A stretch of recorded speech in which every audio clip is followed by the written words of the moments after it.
Bonjour, vous regardez une série de vidéos sur la formation technique en pompage d'eau par système solaire présentée par le Solar Hub régional pour l'Afrique de l'Ouest et du Centre.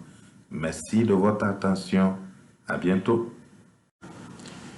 Nous allons essayer maintenant de sélectionner la pompe à partir du site internet d'un fabricant en particulier. Et pour ça, on va utiliser deux paramètres importants. Le premier, c'est le débit de conception. On l'a vu à l'étape 3, on a dit que c'est 55 mètres cubes à l'heure. Et la hauteur manométrique totale qui est de 191,9 mètres. Ce sont ces deux paramètres-là qu'on utilise dans le processus de sélection de la pompe. On va prendre l'exemple d'un fabricant en particulier, mais c'est valable pour tous les autres fabricants des pompes de qualité. On va prendre l'exemple de Grundfos. Alors vous allez voir que j'ai mis grundfos.com/fr pour aller directement sur le site en français. Une fois que je suis sur le site, je viens à produits et services parce que c'est ça que je cherche. Et la première chose que je vais faire, c'est de venir ici pour paramétrer certaines données, notamment la fréquence, pour la mettre à l'international. Parce que par défaut, lorsque vous sélectionnez le site en français, il met ça à France. Et là, c'est 60 Hz, alors que l'international, c'est 50 Hz. Donc ça, c'est la première chose que je fais. Et je vais sauvegarder ces paramètres pour dire que c'est ce que je veux qu'il fasse.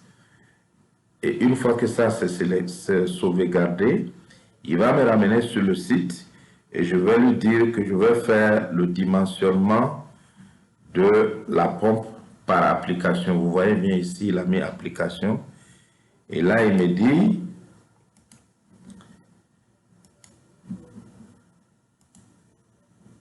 qu'est-ce que je veux faire. Et je vais choisir adduction d'eau collective. Ça, c'est la première chose parce que c'est ce que je veux. Ensuite, il me demande est-ce que c'est de l'eau pour l'irrigation, pour les eaux de surface. Je vais sélectionner captage des eaux souterraines. Et là, il me demande sélectionner le type d'installation. Je vais sélectionner installation dans forage, réservoir fermé. Donc voilà les différents paramètres que je vais sélectionner. Donc je reprends adduction d'eau collective, captage des eaux souterraines, installation des forages et je lance à partir de cette flèche blanche que vous voyez au fond. Et une fois que ça c'est fait, il va me dire maintenant de donner quel est le débit. Le débit, on s'est entendu, on a calculé à l'étape 3, il est de 55 mètres cubes à l'heure. Et ensuite, il va me demander la HMT, la hauteur manométrique totale.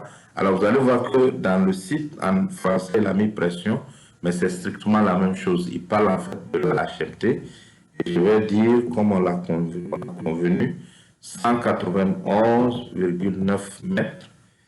Et je vais lui demander de commencer le dimensionnement. Et là, il va me faire des propositions, me donner un certain nombre de pompes qui répondent aux critères que j'ai mentionnés, notamment le débit de 55 mètres cubes à l'heure et la HMT de 191,9 mètres. Donc voilà les différentes pompes qu'il me propose et je vais juste sélectionner une pour l'exemple, la SP6022. Donc je viens là, je clique sur cette pompe. Il va me donner un certain nombre d'informations sur la pompe. Vous pouvez voir à quoi la pompe ressemble. Mais ce qui m'intéresse le plus, ce sont les performances de la pompe. Donc lorsque vous regardez, vous voyez beaucoup d'informations. Mais ce schéma-là, il nous montre d'abord la courbe de la pompe, c'est-à-dire quelle est la hauteur manométrique totale à laquelle la pompe peut fonctionner et quel est le débit que la pompe peut supporter. Ensuite, vous avez ces deux courbes-là qui se ressemblent. La première courbe sur laquelle se trouve le curseur, c'est la courbe de la performance du moteur de la pompe. Et la deuxième, c'est la courbe de la performance du moteur et de la pompe elle-même et de l'efficience de la pompe. Donc ici, sur l'axe des abscisses, vous avez notamment la puissance de la pompe. Et là, nous avons aussi un certain nombre d'informations sur la pompe, surtout lorsqu'on clique sur les spécifications de la pompe. Donc, il nous donne un certain nombre d'informations sur la pompe que nous allons utiliser pour continuer le dimensionnement. Maintenant que nous avons identifié notre pompe, la prochaine étape, c'est de revenir sur l'outil de conception. On s'est tous entendus et on l'a vu que le fabricant de la pompe, c'est Grundfos. Donc, dans l'outil de conception, j'entre Grundfos. Ensuite, le modèle de la pompe, on l'a vu, c'est SP60-22. La prochaine information ou le prochain paramètre, c'est la puissance de la pompe P1. Donc, je reviens ici. Vous voyez bien en bas ici, c'est écrit P1 est égal à 43,91 kW. Donc, je reviens à mon outil de conception. Je mets 43,91 kW.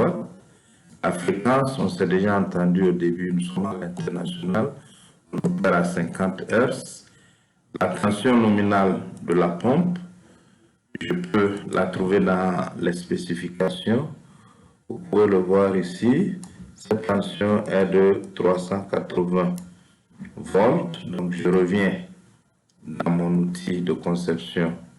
J'insère les 380 et la consommation de courant du moteur, je peux la retrouver au niveau donc de la courbe de la pompe. Elle est ici, elle est de 77,74 ampères. Donc je mets 77,74. L'unité est déjà là. Donc ainsi, j'ai sélectionné ma pompe.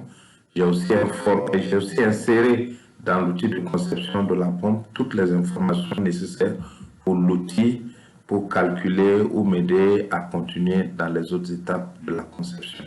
Merci.